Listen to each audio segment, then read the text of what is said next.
જિલ્લા પુરવઠા વિભાગ દ્વારા અમીરગઢ તાલુકામાંથી કુલ ₹94,611નો ગેરકાયદેસર જથ્થો સીઝ કરાયો। બનાસકાંઠા જિલ્લા કલેક્ટર વરુણકુમાર બનરવાલની સૂચના મુજબ તથા જિલ્લા પુરવઠા અધિકારીના માર્ગદર્શન હેઠળ મુખ્ય પુરવઠા નિરીક્ષક અને મામલતદાર અમીરગઢની ટીમ દ્વારા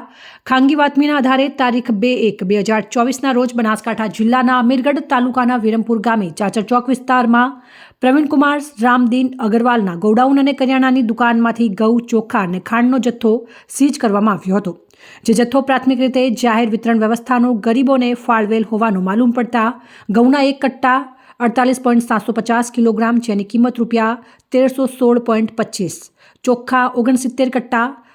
3354.98 કિલોગ્રામ જેની કિંમત ₹90,919.95, ખાંડ 1 કટ્ટા 50 કિલોગ્રામ જેની કિંમત ₹2,375નો જથ્થો સીઝ કરવામાં આવેલ છે।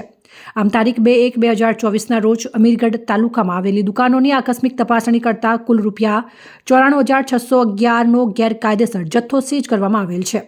એવું જિલ્લા પુરવઠા અધિકારી